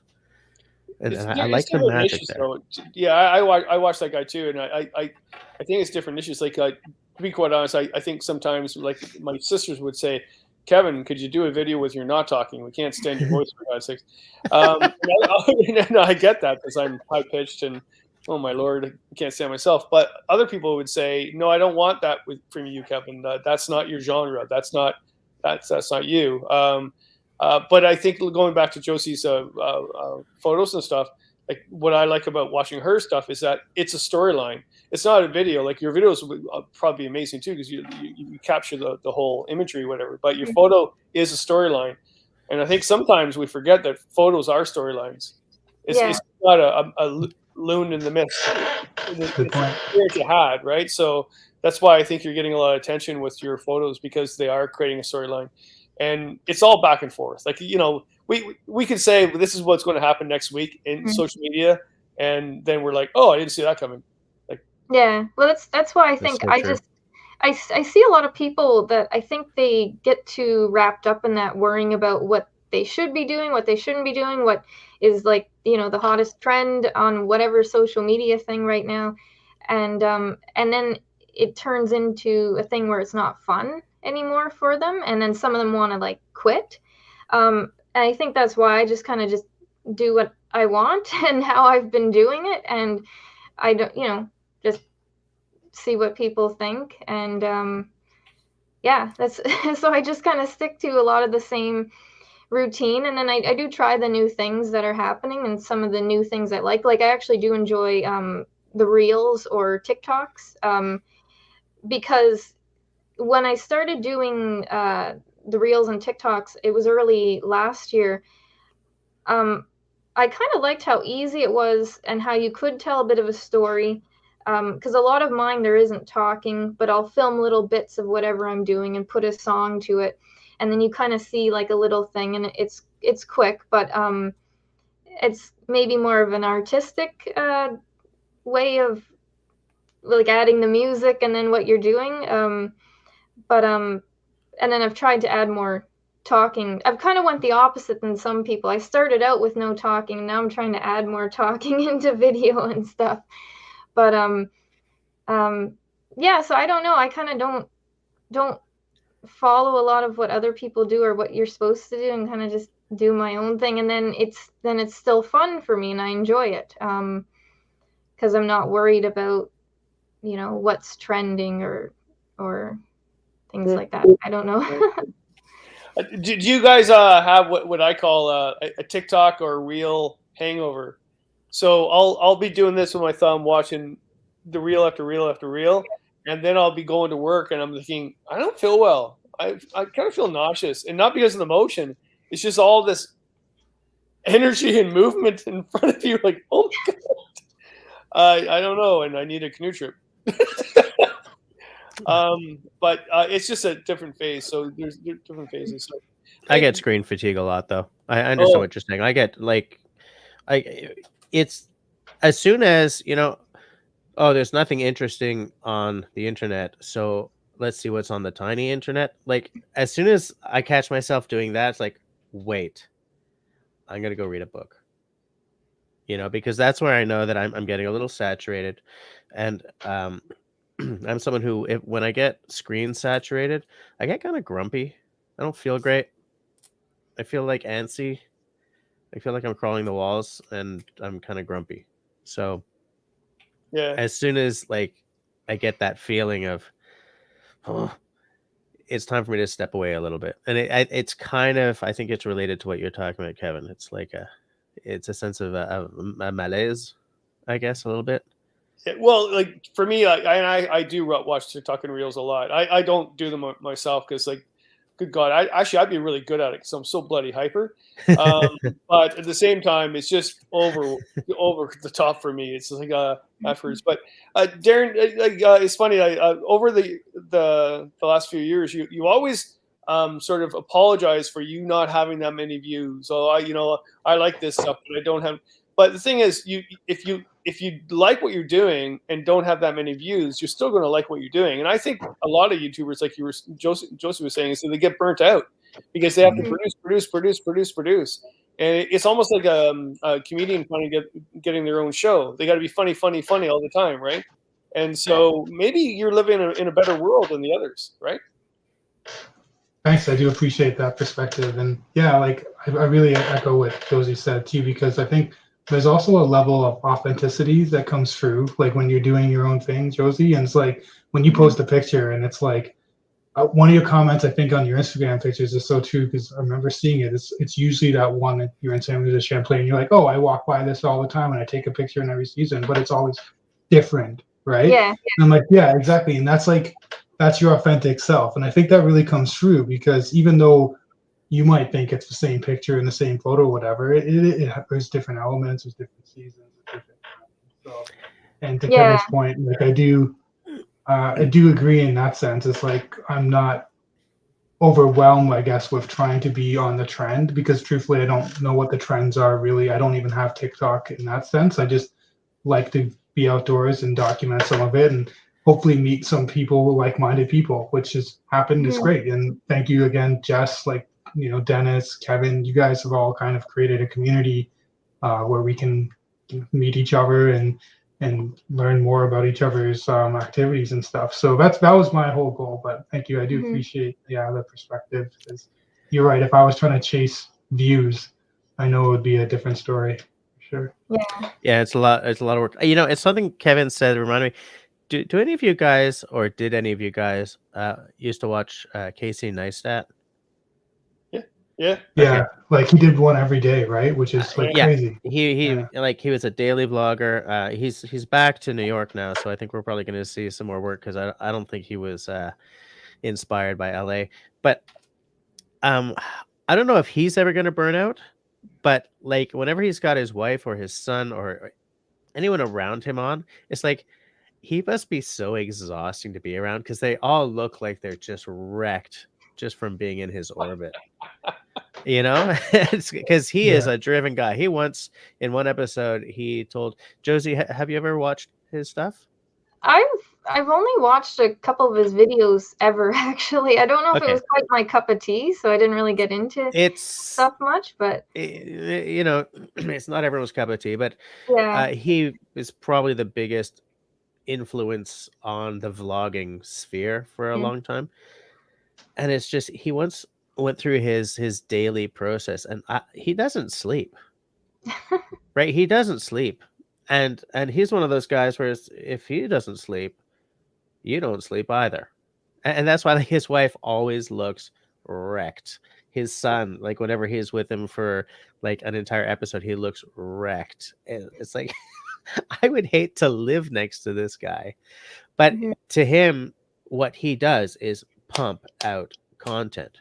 He wants put on screen, just keep uploading. Just keep it going. But all us creators, like we all know, all of us here and everybody that creates, they all know that we're like, woo, and then boom, woo. Oh yeah, boom, yeah. Right. So, or like stage fright, but then you go on stage, woo. It's the history of time. It's always been going on, right? So, you imagine people living with me. Good God. And I'm the calm one. My three sisters are 10 times more hyper than I am. And are you kidding me? I joke about that, but that's the absolute truth. I'm the calm, cool, collected one of the family. Oh my God. Yeah. That sounds exhausting. Yeah. So you can't create and be creative like that if you're like, well, I don't really want to get up today. Yeah. Josie, you're not going to get an incredible morning shot of a loon in the mist or whatever if you just don't get up to do it, right? Yeah. I kind of feel like I should do it because I saw it on YouTube, but I really don't. Maybe I don't know. Yeah, it's not going to happen. And even with that, like I have weeks where I do feel burnt out, and I can't edit tonight, kind of thing. I do, it's never. I've had them a lot more since like I had COVID back in January. It's like the fatigue is real still. But it's never like that I don't feel like being creative because I'm not always on the go. There's too much going on in life for me to be always on the go. And I think that maybe that saves me from getting the creators burnout. Like there's a lot of big names who just do not create anymore.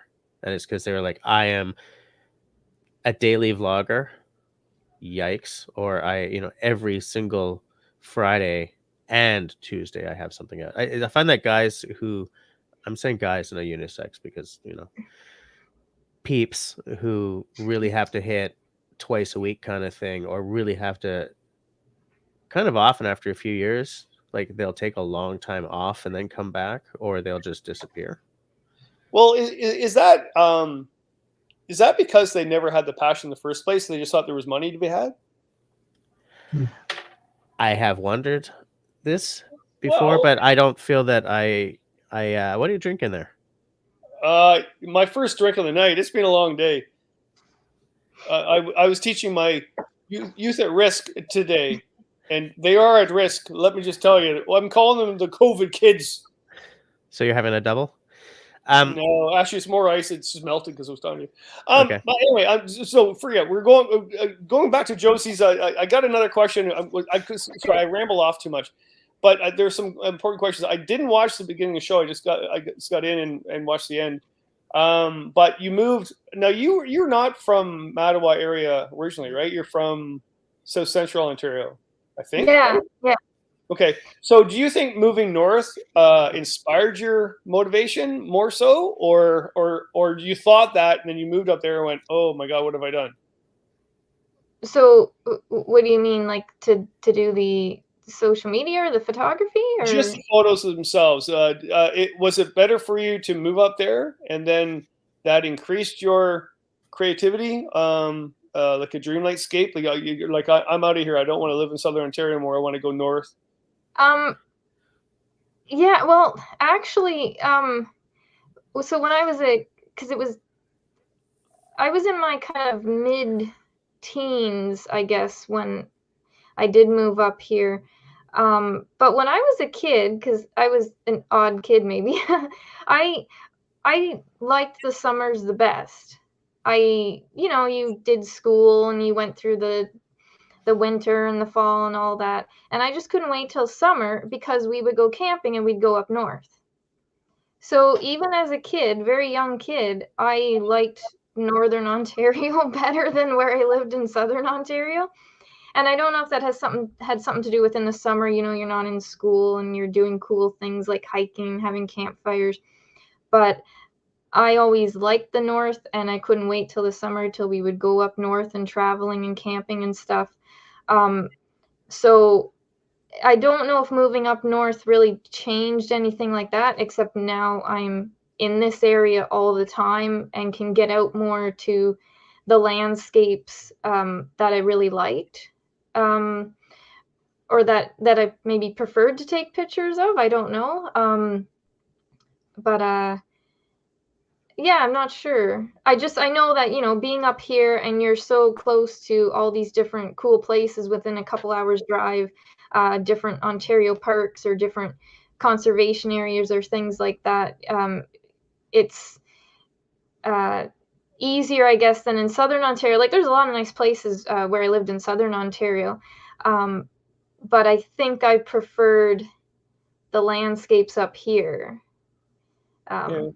I don't know if that makes sense, but no, yeah, it makes sense. I was born and raised in Milton, Ontario, like in Southern Ontario, and I worked in Southern Ontario and Southwest Ontario. And I have great memories of it and great times in nature. But the moment I experienced the north, I was like, I'm out of here. Bye. Yeah. Yeah. But I like that question that you asked, Kevin, because it makes me think of so many things. Like in my own life, look, I wasted my whole life in art school. Okay, starting as a wee kid, taking weekend painting courses at the whatever the Manitoba Art Gallery is called in Winnipeg, all the way through. I went to a fine arts oriented elementary and high school. Then I went into graphic design and then to film school. And I have always felt that for some people, their muse is a person or people or the theater, right? There are some people who just, but for me, I've always found inspiration happens in spectacular landscape. Mm-hmm. And to me, once you're out of the city, you can find spectacular in almost any landscape, right? If you're paying attention to the natural world. And I find that inspiring. And that's that inspiration is what informs what I make on YouTube and the pictures I take, because my inspiration comes from being out there. And what Kevin is sort of getting at, where he's like, is being up north inspiring? Mm-hmm. Whereas, like, if you had stayed in southern Ontario or not gone camping, would you be doing what you're doing? Yeah, I have no idea. Well, it's hard to say, isn't it? I think too, in the years that I moved up to Northern Ontario, there was quite a few changes in my life at that time. So it was probably a combination of things. But actually, I was homeschooled for high school. So for the 4 years of high school, we had 2 years where we basically lived in our trailer for like 9 months of the year, and then we would rent a house in the winter. And we'd travel. One of the summers we did a trip out east, and then we traveled around Ontario a lot, and we went to parks and went to museums, and then we moved up here in that time period. So there was a lot of changes, and I think a lot of that did influence things that I like now, things that I do now. And then too, one thing I really have to say about being homeschooled, when you're not exposed, when you're in school and you're exposed to all these different kids and you have little groups of friends that you're constantly with, sometimes the things that you like might not be things that you exactly like, but you kind of like what everybody else likes, and you're like, oh yeah, I like this singer, but do you really like them, or is it because everybody else likes them? And so when you're kind of taken out of an environment like that, and you're kind of on your own, like, you still hang out with people from time to time, but you're more so on your own a lot more. I feel like for me, I was able to kind of maybe develop more of my own likes and interests without any outside influence from other, kids constantly around you. So I kind of wonder if that affected some things too, like why I like certain things. Yeah, because you have to think for yourself more, so you don't have a group of kids saying, oh, let's all go do this activity. You kind of do your own. You do the activity you want to do because you want to do it, and not because everybody's like, oh, let's do that. So, yeah. So, wait a minute. You're homeschooled through high school in a trailer in Northern Ontario. That explains a lot now. I understand who you are, Josie. Yeah. You're very unique. Yes. Yep. No. Yeah. No, it was really cool though. Like the other thing I have to add to that too is, I really like when you can learn, you have chances to learn things not in like a typical like structured environment. Like, because over the years, even before I was homeschooled, like in the summer, we would travel all over the place, and we'd go to museums, we'd go to Ontario parks. I'd go to the park programs and things like that, and you'd learn things.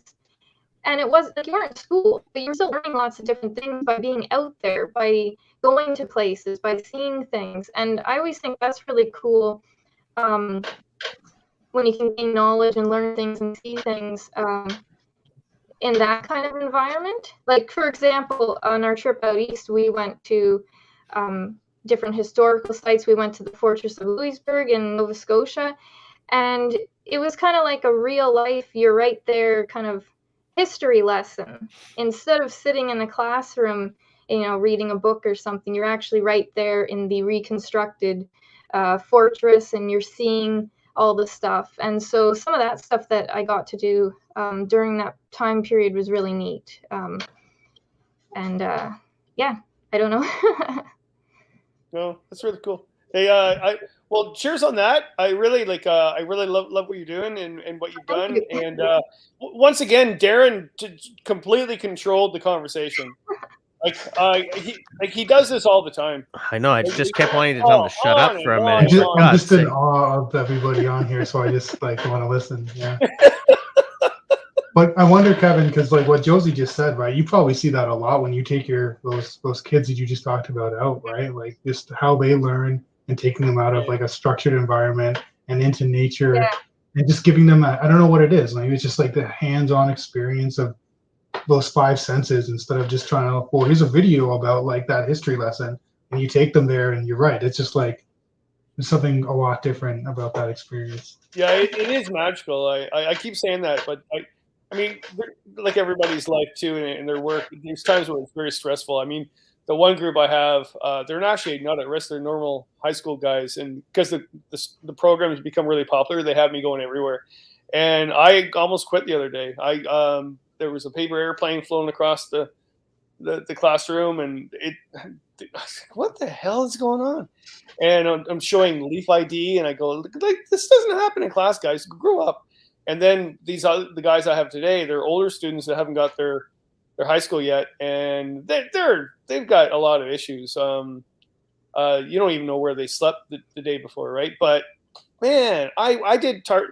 This is a great job today. I did tarp setup in the woods, and I mocked a storm coming to the northwest. They had to put the tarp up for that angle, and it was to test them on their knots. So I taught them knots. I had to do that. It was not to do with any of that. It had to do with group dynamics. I was watching group dynamics. So there's two groups, and you get the extrovert, introvert, loudmouth, deep thinker, all going on, and I get to know what's going on. And they're hilarious. I mean, the one woman, she doesn't say too much of anything, and she called me Betsy. I went, whoa, my name's Kevin, not Betsy. She goes, no, your name's Betsy today. I went, okay. And my name was Betsy. And she was the most relaxed individual.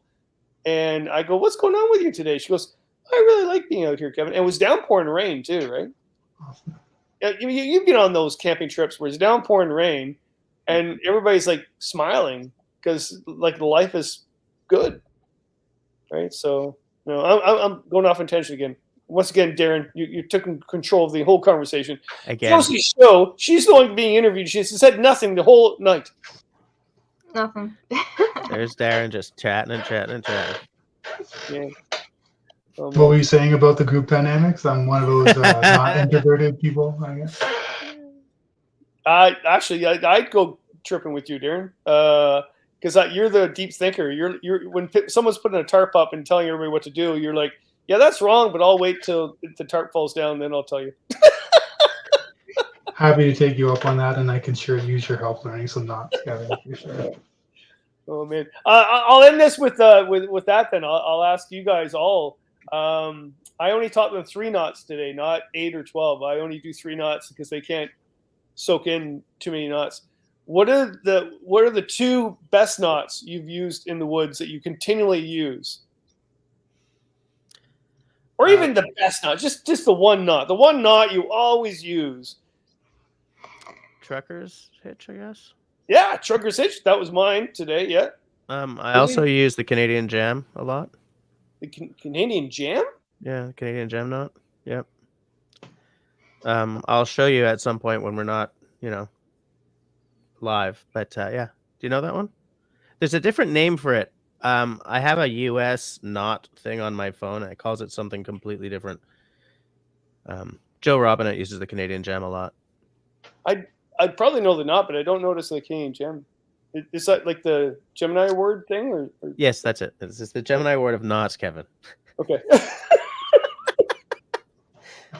I'm looking it up for afterwards. For after the show. Okay. You're gonna get a lot of people question on that. So Josie, what's your knot, your go-to knot? Oh, so that's one particular category of outdoor skills that I don't really have is knots. I can tie my shoes. That's important. That's good. No, I need to work on some knots. Yeah. That's okay. I bet you Jess actually has Velcro on for his shoes. Yes. Yes, Velcro. I just wear loafers. Even out in the woods, just loafers. Penny loafers. Oh, okay. The pennies can come in useful. I don't know why I said that. I just noticed it's about 11 o'clock now, so we're gonna slowly shut her down. The three of you can stay in the green room if you like. I would like to thank Josie for coming on for the second episode of my irregular interview series. I'm glad to be doing it again. I've been pretty happy with the guests so far. Except Kevin, but whatevs. So between, just kidding. Between now and next week, everyone, please stay safe, stay sane, stay healthy, and be kind to one another.